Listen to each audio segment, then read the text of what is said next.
We stop last time at फिर मारता मरता विजय पाकर बहाता अश्रु है. He kills again and then sheds tears when he wins.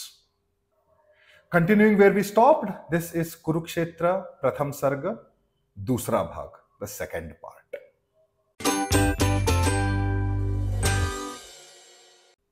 यूं ही बहुत पहले कभी कुरुभूमि में नरमेध की लीला हुई जब पूर्ण थी. And just like this, one day when the killing of humans had finally stopped at Kurukshetra, कुरुभूमि, पीकर लहू जब आदमी के वक्ष का वज्रांग पांडव भीम का मन हो चुका परिशांत था. And after having finally drunk the blood of man, Bhima's thirst was quenched. और जब वृतमुक्त केशी द्रौपदी मानवी अथवा ज्वलित जागृत शिखा प्रतिशोध की, and then finally free of her promise was Draupadi, who was like a fire, the tip of the fire of humanity, driven by vengeance.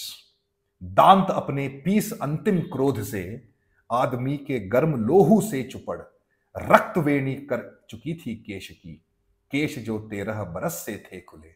And when finally Draupadi had clenched her teeth in anger one last time and took human blood and washed her hair that had stayed open for 13 years, और जब पविकाय पांडव भीम ने द्रोण सुत के शीस से मणि छीन कर हाथ में रख दी प्रिया के मग्न हो 5 नन्हे बालकों के मूल्य सी. And when Bhima, the powerful one, carved the gemstone out of the forehead of Drona's son Ashwathama and gave it to his wife as the price for the death of 5 children. कौरवों का श्राद्ध करने के लिए या कि रोने को चिता के सामने, शेष जब था रह गया कोई नहीं, एक वृद्धा एक अंधे के सिवा. And when finally there was no one left to either perform the shraddha rituals or cry by the side of their Kauravas funeral pyres, except one old woman and one blind man. और जब तीव्र हर्ष निनाद उठकर पांडवों के शिविर से घूमता फिरता गहन कुरुक्षेत्र की मृत भूमि में, and when sounds of laughter and merriment and celebration arose from the Pandava camp, लड़खड़ाता सा हवा पर एक स्वर निस्सार सा लौट आता था भटक कर पांडवों के पास ही. There was one sound which was limping along and was trying to come back to the Pandava camp. जीवितों के कान पर मरता हुआ और उन पर व्यंग्य सा करता हुआ, which was dying on the ears of people who were alive and was taunting them with sarcasm. देख लो बाहर महासुनसान है, सालता जिनका हृदय में लोग वे सब जा चुके. Look outside, there's a complete silence. Even those whose hearts I could have mended, they are gone too. हर्ष के स्वर में छिपा जो व्यंग्य है, कौन सुन समझे उसे सब लोग तो अर्धमृत से हो रहे आनंद से. But who would understand the sarcasm in the words of this sound? Because everybody was already half dead with happiness. जयसुरा की सनसनी से चेतना निस्पंद है. In the trumpets that arise from the victor's side, humility and sensitivity seems to have died too. किंतु इस उल्लास जड़ समुदाय में एक ऐसा भी पुरुष है जो विकल, बोलता कुछ भी नहीं पर रो रहा, मग्न चिंता लीन अपने आप में. And even in this society which seems to be paralyzed by happiness, there is still a man. He is unhappy, he doesn't say anything, and he is crying, lost in himself. सत्य ही तो जा चुके सब लोग हैं, दूर ईर्ष्या द्वेष हाहाकार से, मर गए जो वे नहीं सुनते इसे, हर्ष का स्वर जीवितों का व्यंग्य है. And he thinks to himself, it is true that everybody has left this earth and they have gone far away from hatred and jealousy and destruction. And those that have died, they don't listen to the sarcasm that hides in these celebrations. स्वप्न सा देखा सुयोधन कह रहा, ओ युधिष्ठिर सिंधु के हम पार हैं, तुम चिढ़ाने के लिए जो कुछ कहो, किंतु कोई बात हम सुनते नहीं. It feels like a dream. And Suyodhana or Duryodhana has come and told Yudhishthira, we have all passed across this ocean of life. And you can say what you want to tease us, but we don't hear a word. हम वहां पर है महाभारत जहां दिखता है स्वप्न अंत शून्य सा, जो घटित सा तो कभी लगता मगर अर्थ जिसका अब न कोई याद है. Duryodhana says, we are there where Mahabharata seems like such an unimportant incident. It feels like it happened, but what is its purpose? What is its meaning? We don't even remember that. आ गए हम पार, तुम उस पार हो, यह पराजय या कि जय किसकी हुई. व्यंग्य पश्चाताप अंतरदाह का, अब विजय उपहार भोगो चैन से. Duryodhana says, we have come on this side, but you are there. You are the one who's going to understand the true meaning of victory, and then you will tell me who won and who lost, because all that you're left with is sarcasm, guilt, and regret. And you will spend your life enjoying these gifts while we have passed on.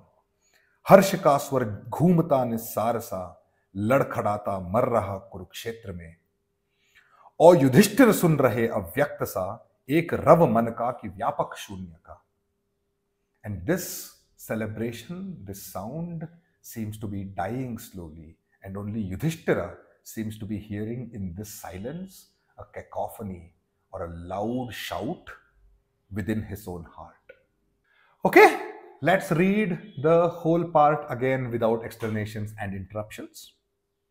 यूं ही बहुत पहले कभी कुरुभूमि में नरमेध की लीला हुई जब शांत थी, पीकर लहू जब आदमी के वक्ष का, वज्रांग पांडव भीम का मन हो चुका परिशांत था, और जब वृत मुक्त केशी द्रौपदी मानवी अथवा ज्वलित जागृत शिखा प्रतिशोध की, दांत अपने पीस अंतिम क्रोध से आदमी के गर्म लोहू से चुपड़ रक्तवेणी कर चुकी थी केश की, केश जो 13 बरस से थे खुले, और जब पविकाय पांडव भीम ने द्रोण सुत के शीस से मणि छीन कर हाथ में रख दी प्रिया के मग्न हो 5 नन्हे बालकों के मूल्य से.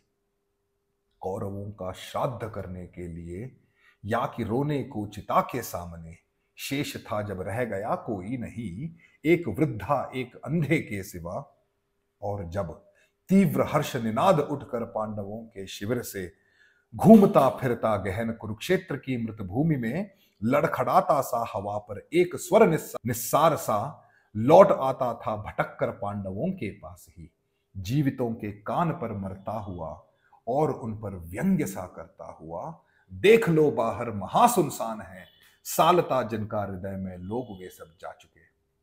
हर्ष के स्वर में छिपा जो व्यंग्य है, कौन सुन समझे इसे सब लोग तो अर्धमृत से हो रहे आनंद से, जयसुरा की सनसनी से चेतना निस्पंद है. किंतु इस उल्लास जड़ समुदाय में एक ऐसा भी पुरुष है जो विकल, बोलता कुछ भी नहीं पर रो रहा, मग्न चिंतालीन अपने आप में. सत्य ही तो जा चुके सब लोग हैं, दूर ईर्ष्या द्वेष हाहाकार से, मर गए हैं जो इन्हें सुनते नहीं. हर्ष का स्वर जीवितों का व्यंग्य है. स्वप्न सा देखा सुयोधन कह रहा, ओ युधिष्ठिर सिंधु के हम पार हैं, तुम चिढ़ाने के लिए जो कुछ कहो, किंतु कोई बात हम सुनते नहीं. हम वहां पर है महाभारत जहां दिखता है स्वप्न अंत शून्य सा, जो घटित सा तो कभी लगता मगर अर्थ जिसका अब न कोई याद है. आ गए हम पार, तुम उस पार हो, यह पराजय या कि जय किसकी हुई.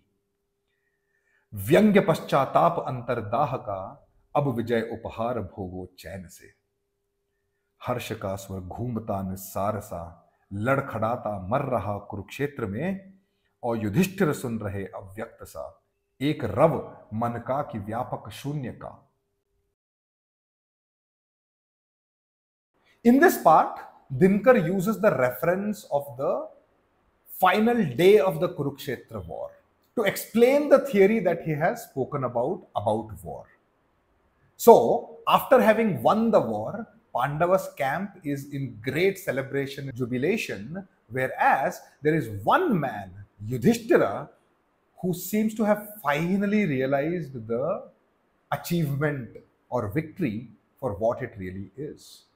And he thinks that Yudhishthira and the Pandavas have lost, whereas the Kauravas who died and went to heaven, in fact, anyone who died and went to the heaven are the ones who have actually won, because the people who have survived and emerged victorious in this war, they are the ones who are going to live is the guilt and irony of the war and rule over people that they have turned into widows and orphans.